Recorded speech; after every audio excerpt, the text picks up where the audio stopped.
heureux et honoré d'être parmi vous aujourd'hui à Fès pour cette journée séminaire sous le thème La transformation digitale des entreprises domestiques qu'à des agences de voyage. Alors moi je vais parler autant que chercheur en informatique, machine learning, analyse de données, tout ça, mais avec un peu d'expertise en numérisation, surtout des entreprises domestiques. Alors, mon intervention,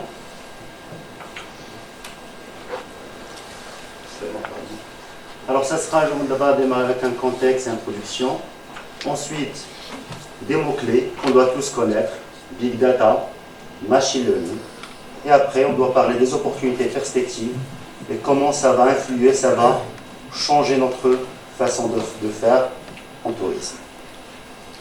Alors avant de commencer, alors, il y a quelques statistiques qu'on doit connaître.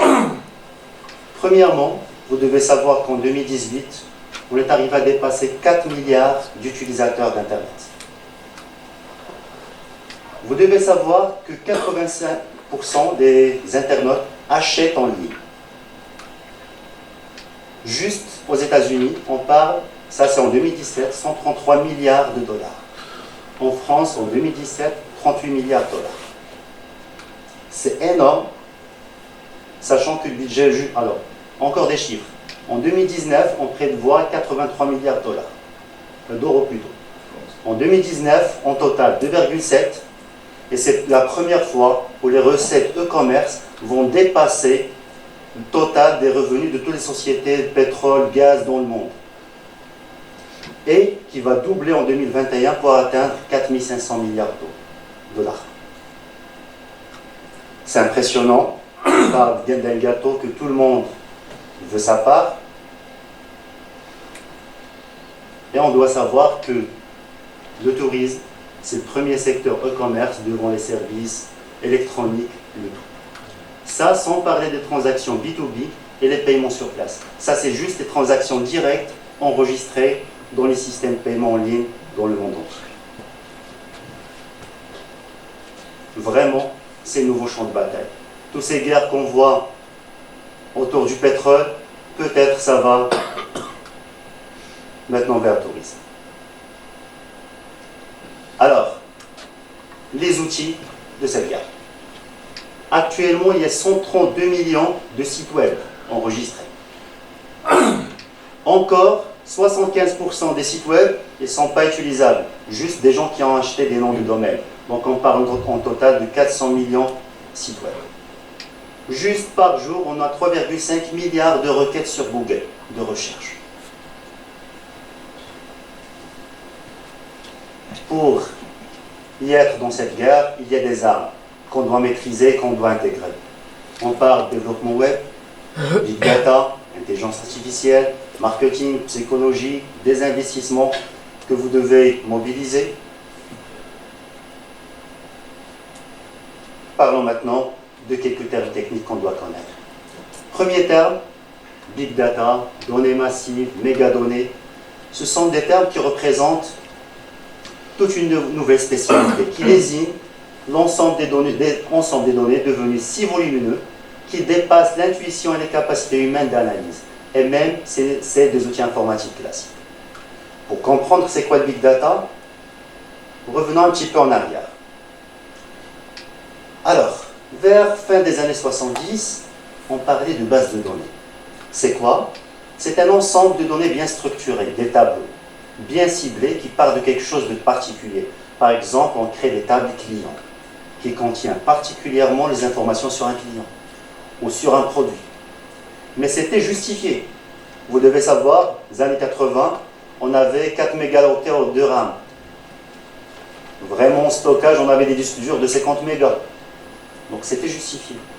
Vers les années 90, ça, on a démarré la révolution avec ce qu'on appelle le data warehousing. Ce sont des grandes bases de données qui collectent, ordonnent, journalisent et stockent. Ils stockent le tout.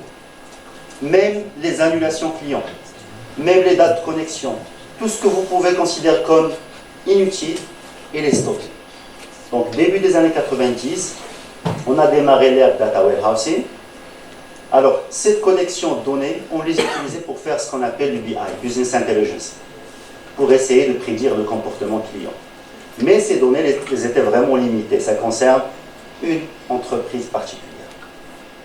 Vers les années 80-90, avec les smartphones, le web et la révolution, les emails, GPS, YouTube, Facebook, Twitter et tout ça, on parle de milliards d'informations partagées chaque heure, même pas chaque jour. C'est énorme et on n'arrive même pas à exploiter ça avec les anciennes technologies. Alors quand on dit Big Data, c'est ça, c'est des données énormes, produites chaque jour et que tout le monde veut profiter, veut bénéficier. Pour parler Big Data, c'est aussi de l'infrastructure. Vous devez savoir qu'avec la 3G, en 1998, on était avec une vitesse de 8 MB. Ça veut dire télécharger un film, peut-être, en un jour, 2 minutes si vous avez le temps.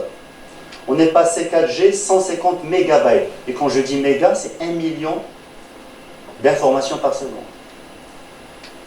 5G qu'on attend toujours et qui a été déjà commercialisé par Huawei, on est passé à 10 GB par seconde. Ça veut dire avec 5G, on est capable de télécharger 3 films en 1 seconde. 6G, qui va apparaître fin 2022, 2023, on va passer à 1 TB par seconde, ce qui est vraiment énorme. On doit aussi parler des supercalculateurs que les grands opérateurs possèdent, Google, Facebook. Alors Google, ils ont lancé leur ordinateur quantique, qui est 100 millions de fois plus performant qu'un ordinateur i7. Mais ça fonctionne des conditions extrêmes, c'est dans moins 300 degrés Celsius pour que ça fonctionne correctement. On doit aussi parler des data centers. Actuellement, on compte 8,6 millions. Et quand je dis data center, c'est des grandes salles comme ça, où il y a des centaines de serveurs. Et quand je dis serveur, c'est quoi? C'est juste un ordinateur performant qui est toujours allumé pour stocker les informations des clients. On peut mettre des sites web, faire des calculs, le tout. Donc ça, en concernant l'infrastructure. Le Big Data aussi, il a bénéficié des logiciels, software. On a toutes des disciplines, comme ce qu'on appelle Parallel and High Performance Programming, des ETL qui permettent d'extraire les données directement du web. Je peux tout trouver. Je peux lancer des requêtes, par exemple, chercher tous les messages qui concernent FES ou CNES. Et après, je peux les analyser et les traiter. Alors, c'est toute une infrastructure avec des logiciels, heureusement, open source, mais généralement utilisés par les spécialistes, pour stocker et analyser ces données. Quand je parle aussi Big Data, c'est aussi des concepts. Alors, Big Data, vous devez savoir que rien n'est perdu. Vous devez savoir tout ce que vous partagez sur le web, messages, photos, vidéos, même si vous les supprimez, il est toujours stocké quelque part. Chacun de nous, on garde énormément d'informations. Pour le moment, on dit qu'on les utilise pour nous proposer des publicités adaptées, mais ça dépasse vraiment la publicité. Ça envahit notre vie privée. On parle aussi de stockage intelligent avec ce qu'on appelle la théorie de graphe. Google n'enregistre pas à la bête toutes les informations comme ça. Non, mais il les organise. Il met des liens à chaque mot, quels sont les mots reliés, discipline, information, pour garder un sens sémantique des informations qu'il va stocker. On parle aussi d'accessibilité. Ces 32 millions de sites web qu'on possède, il y a énormément de moteurs de recherche, de TL et des technologies de web scraping qui nous permettent de considérer le web comme une base de données qu'on peut exploiter pour chercher des informations. Alors ça, c'est le Big Data. C'est toute une infrastructure, des milliards d'informations partagées sur le web et qu'on doit utiliser, profiter pour créer la différence. Alors, peut-être vous allez me dire en quoi ça peut nous servir. Je ne suis pas informaticien et après, c'est très difficile. J'aurais partagé avec vous le même point de vue, sinon qu'il y a une autre spécialité qui a facilité la vie des gens. Alors, que dites-vous s'il y a une machine qui peut réfléchir à notre place, qui apprend toute seule, qui est capable de faire 3 milliards d'opérations par seconde? Ça devient intéressant. C'est cette spécialité, ce qu'on appelle le machine learning. Alors, comme vous le savez, l'être humain, il apprend en suivant tout un processus d'apprentissage. On apprend. Alors que les ordinateurs, ils suivent les instructions pour le moment. Si X supère à quelque chose, il fait ça, sinon il fait autre chose. Que dites-vous si on arrive à créer des machines qui apprennent toutes seules? Ça, c'est ma spécialité. Je travaille sur ça, ça fait presque 13 ans. C'est ce qu'on appelle le machine learning. C'est le développement d'algorithmes capables d'améliorer le résultat de calcul ou de classification en se basant sur des exemples de données. Quand on dit apprentissage, ou là des machines qui apprennent, on a besoin de références. Et vu notre ego, on se considère comme les plus intelligents. Donc quand on a voulu créer de l'intelligence artificielle, on a voulu s'inspirer de l'être humain, ou plutôt de l'intelligence biologique. Vous devez savoir que notre cerveau est composé de plus de 100 milliards de neurones biologiques. Chaque neurone, en lui seul, il a cette structure. Il a des entrées, il reçoit des impulsions électriques ou des flux électriques.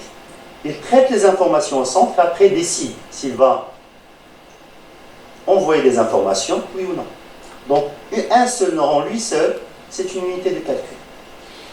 Et imaginez ce qu'on peut faire avec 100 milliards de neurones.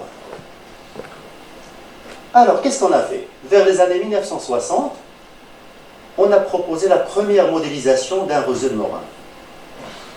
Alors, qu'est-ce qu'on a fait? Les entrées de réseaux de neurones et dendrites, on les a remplacées par des poids. Ça veut dire des valeurs de pondération.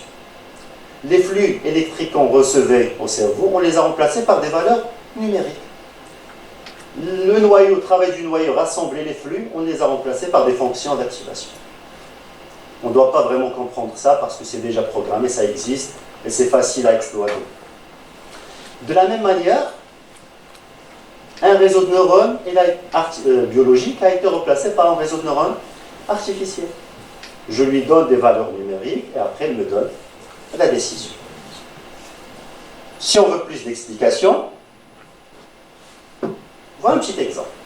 Alors, comme un bébé, pour apprendre par exemple à reconnaître la voix de sa maman ou son père, il a besoin de jours et de jours pour faire la séparation.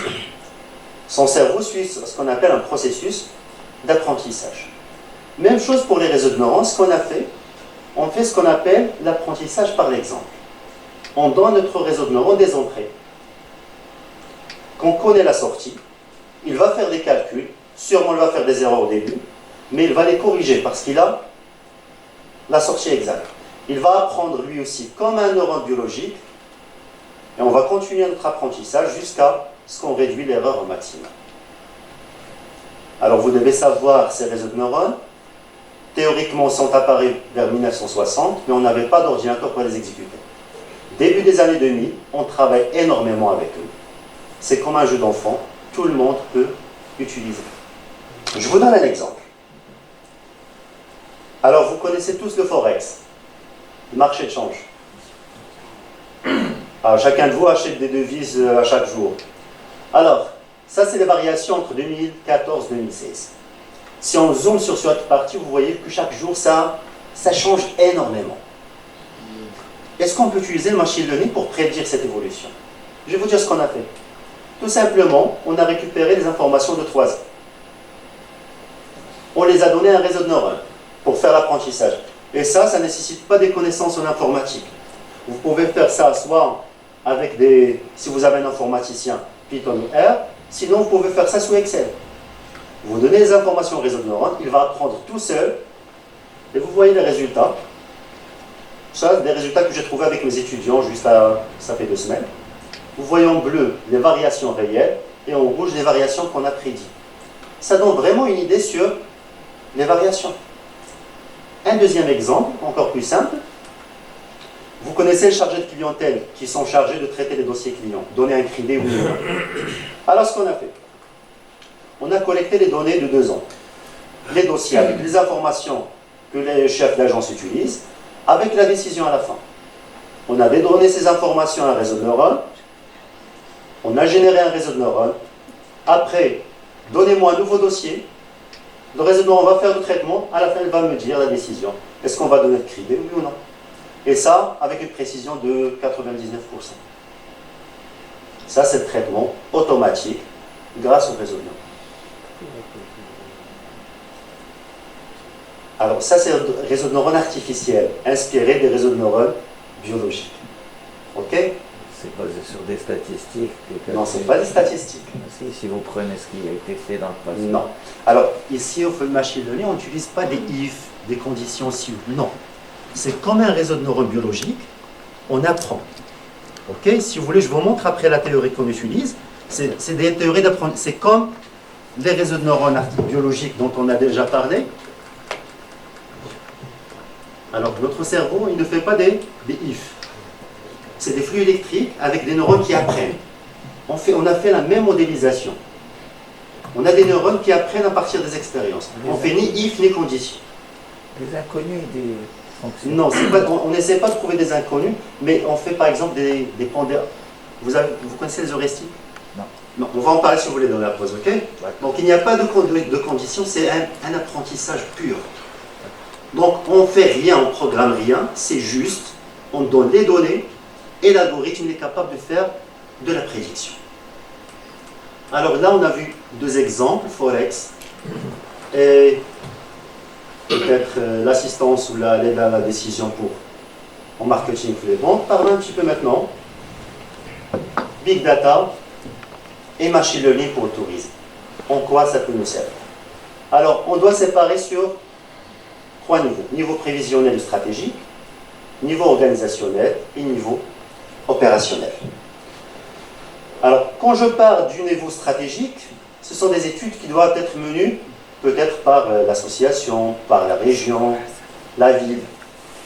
Alors, on peut par exemple analyser le comportement des clients et essayer de répondre aux 6 why. Where, when, what, how, what route, what activity. Essayez vraiment de savoir ce que les clients, ce que le voyageur veut de notre vie, par exemple. Comment on peut faire ça? Alors, d'abord, répondre à ces questions, ça va permettre une politique et de gérer la politique de gouvernance territoriale. Aussi, proposer des offres convenables, gérer le transport logistique et aussi d'évaluer l'impact du tourisme sur l'environnement. Alors, grâce à une analyse des positions, fréquences, timing, analyse textuelle et analyse traitement d'image, on peut faire énormément de choses. Je vous donne un exemple. Par exemple, je peux tout simplement, en suivant les positions GPS ou les images partagées par les voyageurs, trouver le chemin optimal des touristes. Là, le chemin que 70% des touristes suivent. Bien sûr, je peux utiliser ça pour choisir là où mettre des projets, peut-être des restaurants. Un autre exemple.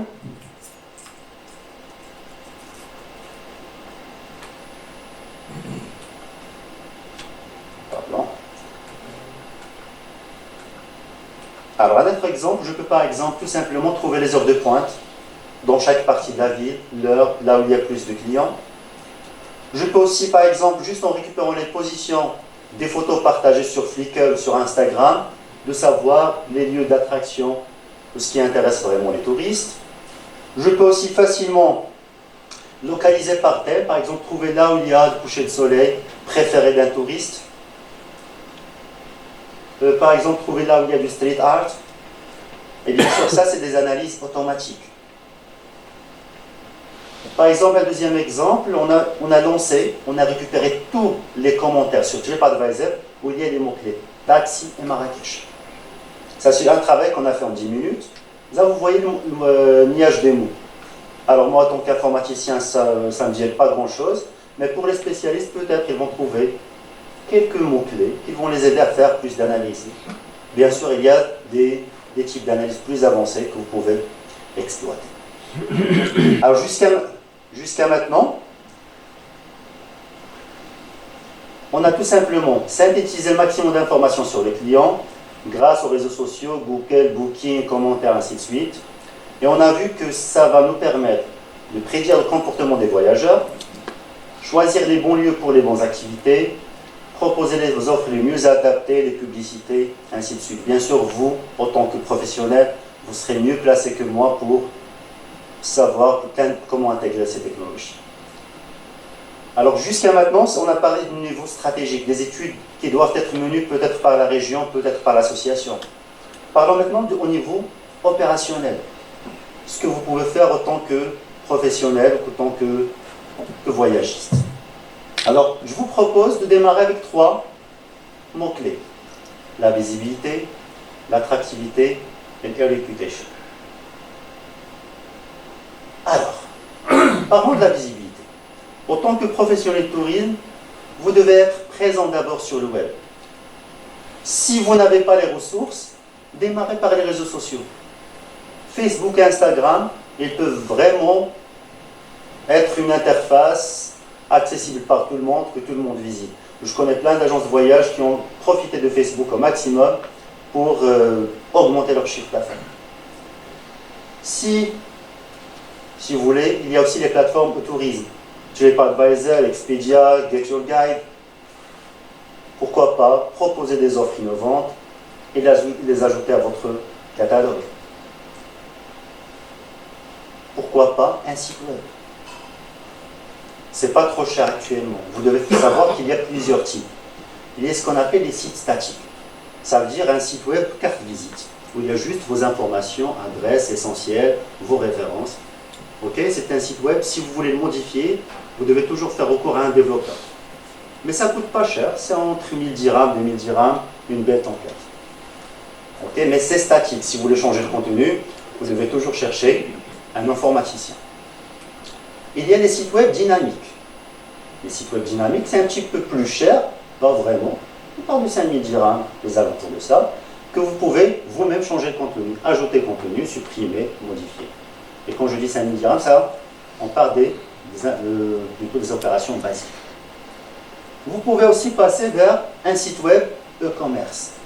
Quand je dis e-commerce, tout simplement qui permet de vendre des produits en ligne. Et quand je dis e-commerce, s'il vous plaît, faites attention aux arnaques. Pour les sites e-commerce, il y a 2 types. Alors, il y a des sites e-commerce générés par les CMS, qu'on génère avec les suivants. Vous pouvez les acheter entre 5000 et 7000 dirhams. Pas plus, parce que c'est un site web généré. Si vous avez des idées exceptionnelles, vous voulez quelque chose d'exceptionnel pour vous, ça va varier entre 10 000 et 500 000 dirhams. Si vous voulez qu'on développe une solution propre pour vous. Je parle d'une solution comme Booking et ça démarre de 10 000 dirhams pour quelque chose de très personnalisé. Alors, concernant la création web, vous avez 2 solutions. Soit pour recruter un informaticien, par exemple, soit il y a d'autres solutions. Il y a plein d'entreprises maintenant au Maroc qui vous proposent un système ils gèrent votre produit, votre plateforme web, site web et tout ça, à des prix vraiment accessibles. Ça commence à partir de 500 dirhams par mois et eux, ils s'occupent des réseaux sociaux, des sites web et tout. Ok? Alors ça, c'est concernant développer une plateforme web, ou plutôt être visible, ou être sur le web. Mais quand on dit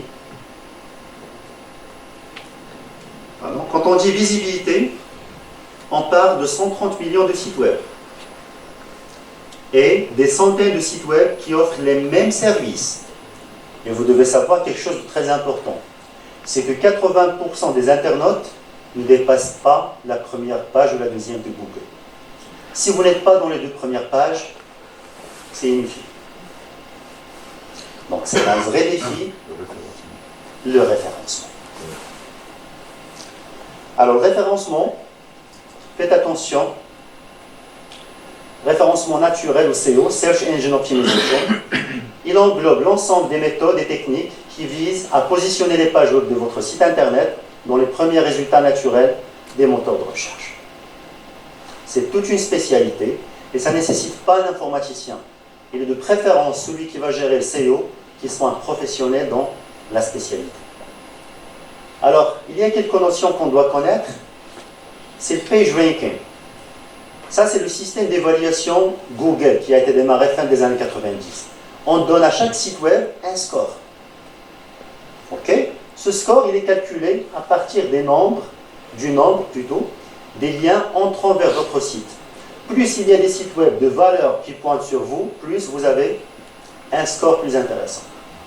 Ça, c'était ce critère qui comptait vers les années 2000. Et là, il y avait des arnaques. Il y a des gens qui viennent vers vous, qui vous disent « Alors, je vous mets dans la première page Google, en 3 mois, vous me donnez par exemple 30 000 dirhams. Ou là, je prends 10% du bénéfice. » Alors, quand c'était ce critère du ranking, il y avait ce qu'on appelle le dark SEO. Ok? C'est un référencement illégal. Par exemple, qu'est-ce qu'on fait? On cherche un site d'information, par exemple Express, et on ajoute un lien caché vers votre site. À chaque fois, les gens cliquent sur Express, par exemple, ils accèdent à votre site. Donc, c'est une arnaque qui permet de référencer les sites. À partir de 2006-2007, les moteurs de recherche sont devenus plus intelligents.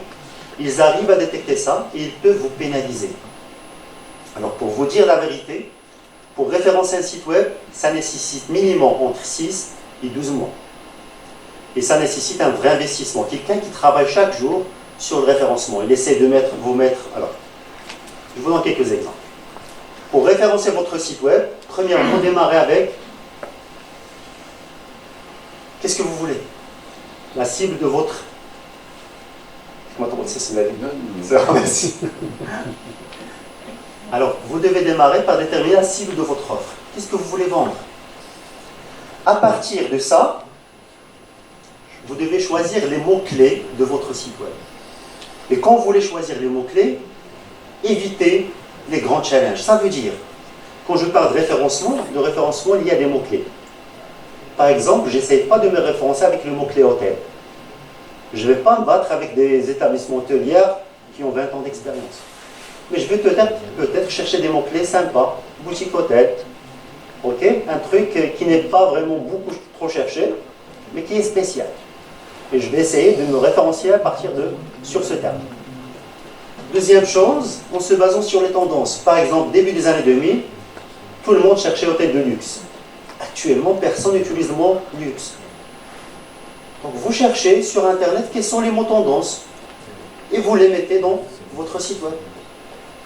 Deuxième critère pour le référencement, c'est l'optimisation des contenus.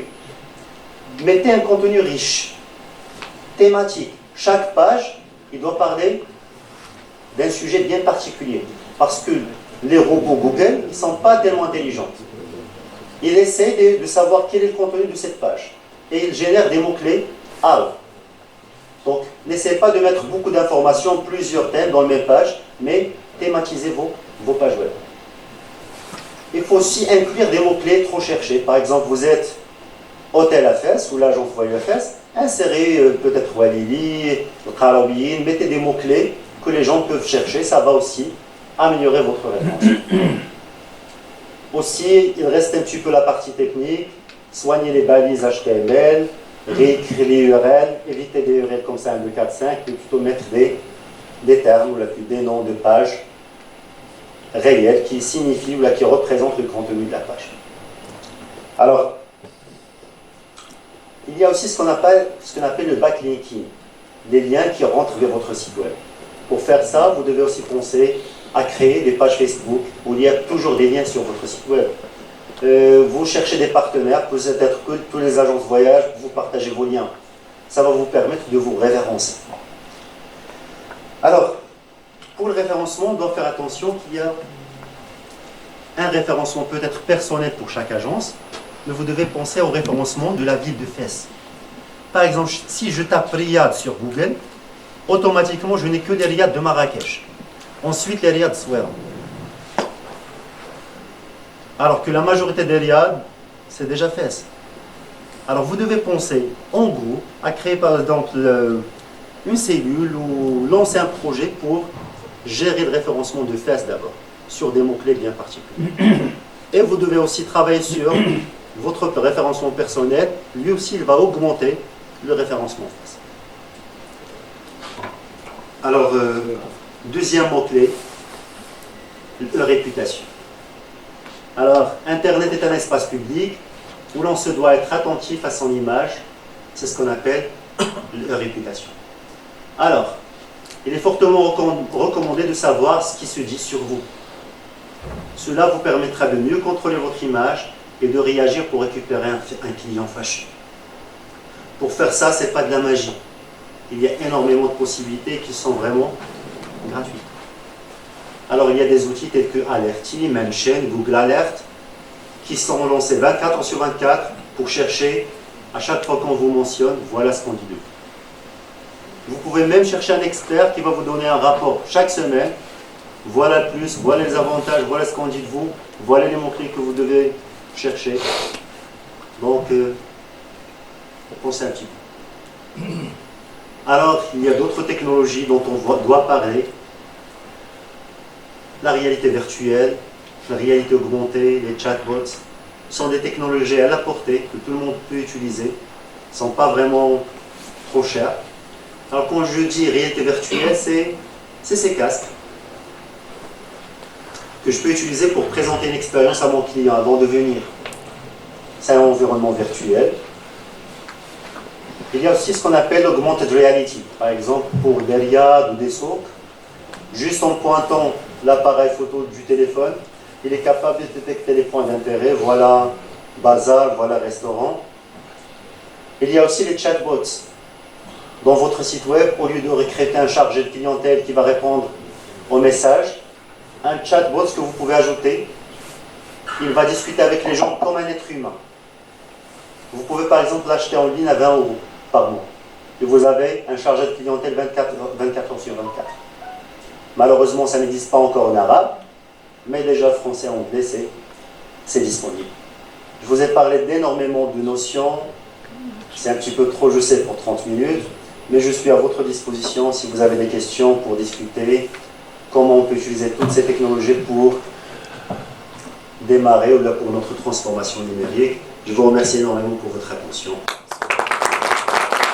Exhaustive présentation, plein d'informations, qui a exposé un aperçu général sur l'évolution de la technologie du data au service appliqué au tourisme. En sachant que le tourisme va continuer toujours à se transformer. Donc le tourisme, il a besoin de la technologie, de l'évolution technologique, il a besoin des spécialistes aussi. Il a besoin des applications de machine learning, des applications du big data, voilà, pour une meilleure connaissance des clients. Et je pense que c'est ça le but, justement, et c'est ça l'objectif.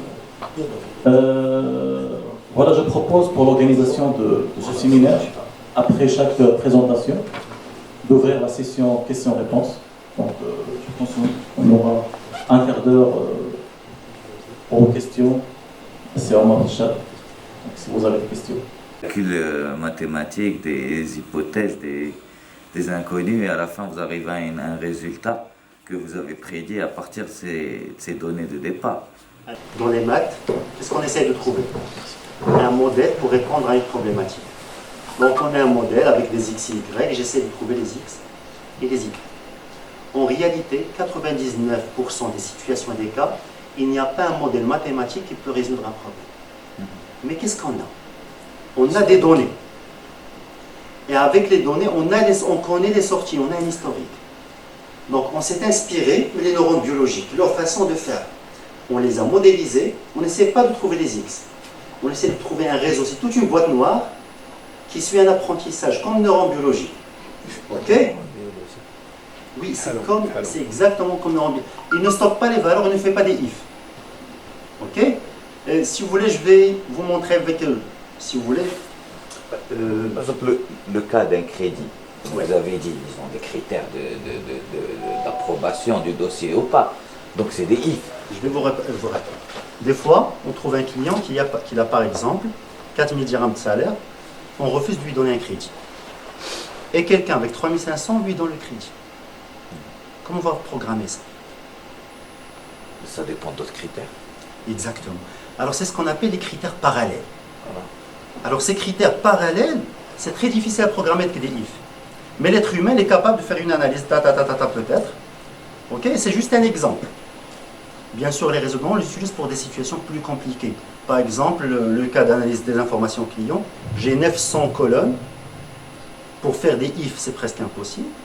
Donc, on essaie, c'est comme c'est un être humain, la façon d'analyser, on les a copiés. Et comme j'ai dit, Flapo, je peux vous montrer comment on fait l'apprentissage exactement. J'ai passé sur présentation, malheureusement, j'ai pas de tableau, mais on ne fait pas de if. C'est un pur apprentissage. Ok, on passe à d'autres si vous voulez. De l'analyse des flows touristiques, de savoir où les touristes vont passer pour profiter de leurs vacances. La question est la suivante, c'est est-ce que, on va dire, le ministère du Tourisme, ou bien est-ce qu'il y a une organisation spécifique qui met à la disposition des agences de voyage ce type des informations? Pour le moment, c'est juste à Marrakech. C'est le CRT Marrakech qui a lancé cette initiative. Il a lancé un partenariat avec un bureau d'études à l'étranger. Et à chaque mois, ils reçoivent ces statistiques. Ok. Alors, actuellement, j'ai 3 doctorants qui travaillent sur ça. Ok. Je serais heureux de collaborer avec vous. Et pourquoi pas faire une étude qui concerne ça. D'accord, merci. Je vous en prie. Pouvez-vous nous éclairer sur le projet du CRT? Quoi? Pouvez-vous nous donner plus d'informations sur le projet qu'actuellement fait le CRT? Alors, CRT, comme j'ai dit, ils ont... C'est pas secret. Hein. Non, non, c'est pas secret. Alors, il reçoit chaque mois des statistiques sur ce que circuit des touristes. Des professionnels, c'est-à-dire ils transporteurs, partagent- restaurateurs, Oui, ils hôteliers. partagent ça avec les professionnels touristes. D'accord. Ils reçoivent des plus, des moins, les statistiques des touristes satisfaits, les clés les plus mentionnées, les mots-clés les plus mentionnés dans les messages positifs, les plus mentionnés dans les messages négatifs, et ainsi de suite.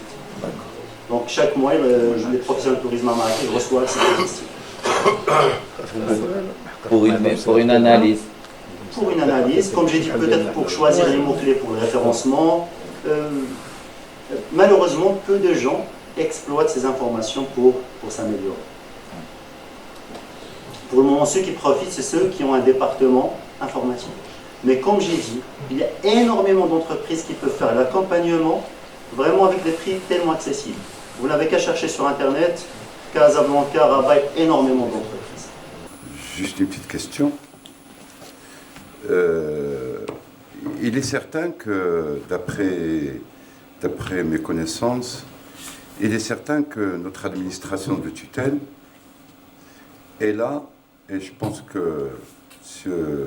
Mneri et M. Khamdichi peuvent nous donner quelques détails sur ça, mais d'après mes connaissances personnelles, notre administration de tutelle est prête à s'investir pour justement développer ce chantier du digital. Il suffit bien sûr que nos professionnels s'intéressent déjà, chose qui ne me paraît pas certainement des jours proches, surtout dans notre région, malheureusement. Moi, ma question, vous avez un petit peu parlé effectivement de tous ces outils de développement pour un voyagiste. C'est-à-dire tout ce qu'on peut éventuellement préparer pour attirer, en fin de compte, le client. Parce que l'objectif de nous tous, c'est le client. Hein. Si on fait tout ça, c'est pour ramener un client. Si on fait tout ça, c'est pour augmenter notre chiffre d'affaires. Hein. Donc on n'est pas là pour le bénévolat. Loin de ça. Si on ne va pas gagner, on ne va pas investir. Ça, c'est sûr. Mais vous savez que il y a des problèmes. Parce qu'on peut très bien investir, prévoir un budget, effectivement, développer l'entreprise, avoir ce fameux site hyper avancé, hyper sophistiqué, qui va arriver à l'intérieur du domicile privé du client. C'est-à-dire que, au lieu que les clients donc, se déplacent, c'est nous qui allons nous déplacer chez le client carrément, donc peut-être sa partie la plus intime de chez lui. Et on va réussir, en fin de compte, on va réussir à drainer ce client et l'attirer vers nous. Mais vous savez que les institutions bancaires suivent-ils cette évolution? Protègent-ils ce client et ce commerçant, ce voyagiste? Parce que vous savez que, malheureusement, il y a énormément de points négatifs dans le paiement en ligne. Parce que on va tout faire, on va tout présenter, on va tout préparer pour arriver à un résultat à la fin qui est encaissé. N'est-ce pas? Donc on est direct là, on ne va pas chercher midi à 14h. Quels sont les moyens de sécurité pour justement réaliser cette opération? Merci. Je vous en prie, merci à vous. Alors, apparemment, il y a 3 réponses. Je vais répondre, je vais dire les 2. La 3e, c'est M. Jonathan qui va répondre. C'est lui le spécialiste juriste. Alors, premièrement, si vous voulez faire du e-commerce ou un site marchand, surtout ne cherchez pas un stagiaire pour le développer. Cherchez un professionnel. Il y a des certificats de sécurité qui doivent être intégrés. Il y a des normes à suivre. Donc ça, première recommandation. Deuxième, heureusement, la sécurité des paiements, ça s'est tellement amélioré qu'on a peu de réclamations. Ok? Et les clients, on a 85% qui achètent en ligne, ça veut dire qui acceptent ce risque. Tout ce qui est protection juridique, on va le voir dans la prochaine présentation. Ok, mais vraiment, les gens ils n'ont plus peur de faire des achats en ligne. Ils sont déjà là, ils achètent. Le plus important, c'est de proposer un produit. Et comme j'ai déjà dit, vous devez savoir qu'actuellement, personne n'investit. Personne ne paye 100 000 dirhams pour acheter un site web.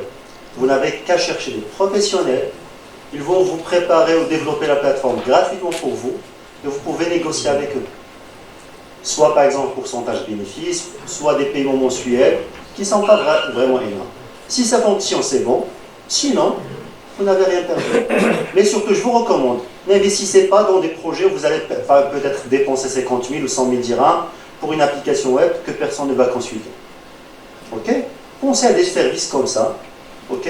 Comme si vous louez des services. Si ça fonctionne, c'est bon. Sinon, vous n'avez qu'à laisser. J'espère que j'ai répondu à votre question. La question qui est posée au sujet de la digitalisation et les efforts fournis par le département du tourisme pour le développement ou bien le renforcement du positionnement du produit touristique marocain à l'échelle internationale. Je tiens à rappeler que cet effort relève de l'attribution de l'Office national marocain du tourisme, qui est chargé d'abord de la valorisation de tout ce qui est image de marque du produit marocain. Et autre chose, c'est la promotion du produit touristique marocain à l'étranger à travers ces délégations et à travers les différents salons et foires au niveau international. Concernant le volet digital, l'Office national marocain du tourisme, il a pris lors de son conseil d'administration au mois de juin 2019, il a lancé 3 projets, entre autres le renforcement de la position du produit marocain et de l'image de marque du produit marocain à travers le digital. C'est le renforcement de la présence, de l'apparition du produit marocain sur les plateformes digitales et sur les réseaux sociaux internationaux Et c'est du fait que c'est un moyen qui peut améliorer la commercialisation du produit touristique marocain. Donc c'est une promotion institutionnelle qui touche la globalité du produit touristique marocain. Sinon, les agences de voyage et les opérateurs du tourisme individuels, ils doivent fournir leur effort pour renforcer leur part sur le marché national et international. Et merci. Alors en réalité, on ne peut que saluer les efforts du ministère parce que c'est visible l'effort sur le web. Quand on tape Maroc, il y a énormément de plateformes numériques, pleinement de publicité. Ils investissent vraiment pour commercialiser le nom Maroc dans le monde entier. C'est juste qu'il faut faire attention que les touristes actuellement, ils font plus confiance aux publicités. Ils font plus confiance à d'autres internautes, à des commentaires, des petites images postées. C'est là qu'on parle vraiment de la réputation. Bien sûr, les efforts du ministère, c'est impeccable, mais on doit tous participer à travers nos plateformes. Le nombre de fois où votre ville va apparaître sur Internet, ça va s'accroître avec vos efforts, avec vos sites web, avec vos pages Facebook. Ça va vraiment aider le ministère à mieux promouvoir le produit Maroc. Mais vraiment, personne ne peut nier les efforts du ministère du Tourisme, surtout les 10 dernières années. C'était énorme, surtout le côté digitalisation et commercialisation numérique. Ce qui nous a permis d'assister à ce séminaire. Malheureusement, comme d'habitude, on est dans l'associative et on a constaté qu'il n'y a pas beaucoup de professionnels pour assister à ce séminaire. Ça, c'est une part. D'autre part, est-ce qu'il y a deux erreurs, soit la faute des professionnels digital ou la nôtre? Parce qu'il n'y a pas de communication sur le rôle du digital, les prix du digital. Parce que les gens qui ne sont pas ici, ils ont peur d'abord du prix de matériel et de la fabrication du digital. Est-ce que c'est votre faute ou la nôtre? On est deux coupables. Je pense professionnels, oui. Les professionnels, comme vous avez dit, ils ont peur. Je pense que pendant des années, il y avait plein d'arnaques. Chacun de vous, il y avait un informaticien qui est venu, je vais vous créer un site web fonctionnel. Après, il vous laisse avec un site web que personne ne consulte, avec plein d'erreurs. C'est une expérience que plein de professionnels du tourisme ont vécue. Alors, comme j'ai dit, vraiment, ça a changé. Même, vous n'êtes plus mené à payer quelque chose sans avoir le résultat devant vous. Et même paiement, comme j'ai dit, il y a plein d'entreprises que vous pouvez chercher, qui vous proposent des paiements mensuels. Ça démarre de 300 dirhams plus, selon le type de service que vous voulez consulter. Et vraiment, des professionnels. Je connais jusqu'à maintenant 9 ou 10 entreprises, et il y a bien sûr d'autres. Deuxième question, désolé. Est-ce que la faute des gens de digital Oui, ou la faute des agents de voyage? Oui, exactement. Alors, ce qu'on a fait, de notre part à Marrakech, on a créé une petite plateforme, start-up. Ce qu'on fait, c'est on relie les ingénieurs, les jeunes ingénieurs dans une plateforme, avec les professionnels. Et comme ça, par exemple, au lieu qu'un professionnel va payer un seul ingénieur, c'est comme on fait quelque chose de rassembler 6, 7 ou 8 avec un seul ingénieur. Ça permet de réduire les coûts. Ça, c'est une idée qu'on a démarré à Marrakech. Bien sûr, il y a d'autres startups à Casa, Rabat, je ne sais pas comment ça fonctionne, mais vous n'avez qu'à chercher, il y a plein de possibilités. Mais Marrakech, ce n'est pas le Maroc. Hein. Bien sûr, je vous parle de l'autre cas. Moi aussi, je dois bouger un petit peu.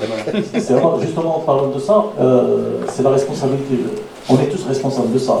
Aujourd'hui, il y a pas mal d'événements, surtout universitaires, des scientifiques, voilà, qui, en l'occurrence, c'est Omar Michel, il y a, que ce soit l'université CFS, à Meknès, c'est aussi à Marrakech, dans tout le Maroc, il y a des événements annuels, voilà, qui traitent les sujets du digital. Alors, le problème, c'est quoi? En fait, c'est pas le problème. J'ai appris de remplacer le mot problème par challenge. C'est quoi le challenge? Le challenge, c'est intégrer les professionnels dans ces événements universitaires. Donc, on a testé ça l'année dernière à Marrakech. On voulait intégrer, on a organisé, en tant que chercheur en tourisme, on a organisé un événement qui porte sur l'innovation. C'est à peu près dans la thématique digitale. Et on a intégré, juste 50% des intervenants, c'était des professionnels. Aujourd'hui, ce qui a donné lieu, à un partenariat avec le CRT Marrakech.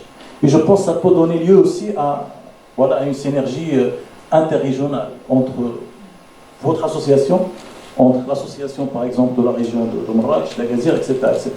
Et on est à disposition. Voilà, justement, nous on lance pas mal si vous voulez, d'appels à communication à des événements universitaires et on veut vraiment vous accueillir avec nous parce que pour l'étudiant et pour nous, c'est quand même complémentaire d'avoir une vision et d'un praticien et aussi d'un chercheur. Peut-être on va prendre la dernière question. Je réponds d'abord à la deuxième oui. partie. Maintenant, on a l'initiative de FES. Donc ces deux initiatives, il faut les remercier. Mais le grand problème, c'est que l'initiative, ça vient de la Fédération des agents de voyage. Malheureusement, il n'existe pas depuis une décennie. Et je demande au futur président de la fédération de se pencher sur le digital en premier lieu. L'Association régionale des agences de voyage de Rabat et région. Donc je voudrais remercier M. Simlali pour l'invitation. Ma question, en quelque sorte, rejoint celle de mon collègue Séromad. Donc aujourd'hui, le problème, c'est que certains professionnels ne savent pas comment amorcer ce passage vers le digital. Que ce soit en termes de sites statiques, dynamiques ou en e-commerce. Donc, ces agences, leur problème est un problème d'appréhension. Et ma question est comment aider ou accompagner ces agences à faire ce pas vers le digital. Et surtout, leur simplifier les choses. Parce que en côtoyant les agents, j'ai été au Digital Day de Marrakech, ici, etc. Et quand on retourne vers la base et on commence à discuter avec nos confrères et collègues, il y a certaines appréhensions. C'est une sorte de peur. Comment aller vers le digital? Ce mot leur fait peur. Il faut qu'on essaie de leur simplifier la tâche et qu'on aille vers eux. Et ce qu'on est en train aujourd'hui, ce que vous êtes en train, et je vous remercie, de démontrer, c'est qu'il faut qu'on aille tous vers ces gens et leur expliquer pour passer vraiment vers le digital, parce que c'est pas un luxe, c'est une nécessité et c'est l'avenir. Pour poser cette question, d'abord je voudrais remercier l'association régionale FES-Meknès pour cette excellente organisation. Je voudrais remercier parce que ça mérite, je crois, de le souligner. C'est, je crois, la première fois que nous avons un séminaire important pour les professionnels de notre région qui parlent d'un outil important pour les associations professionnelles, et notamment la vôtre, celle des agents de voyage. Je crois que ça mérite d'être applaudi. C'est la première fois que ça se fait dans notre région. Bravo, bravo à tous. Je voudrais également remercier les présidents des associations professionnelles. Donc il y a M. Abarkan avec nous de Oujda, il y a Si Aliwa, Si Omar, et MTM, bien sûr, oui, vous savez, c'est le MTM. Les professionnels de Meknès, alors il faut parler région Fès-Meknès. Nous ne sommes plus à l'image d'une ville, etc. Nous sommes dans la région Fès-Meknès et je suis très heureux de voir des gens de Teza, de Meknès, de Fès et d'ailleurs qui sont présents. Je les remercie de leur présence. Alors maintenant, il y a aussi la question technique et aussi la question coût. Vous avez parlé tout à l'heure que le CRT de Marrakech a fait une belle chose avec les associations professionnelles. Il faut savoir qu'on n'a pas de CRT réel ici dans notre région. Donc la question, combien ça coûte cette formation ou cette étude que vous avez faite avec le CRT Marrakech? Merci. Ce que je sais, c'est une étude, je ne sais pas, ils payent peut-être 7 000 € chaque an. Ok. Mais je prévois, si vous voulez faire ça au Maroc, ça ne va pas dépasser 3 000 € par an. Chaque mois, un rapport régional qui sera reçu. Est très très intéressante et importante pour vous. Donc justement, il va être en complémentarité avec ces remarques. Donc merci beaucoup et à tout de suite, à tout à l'heure.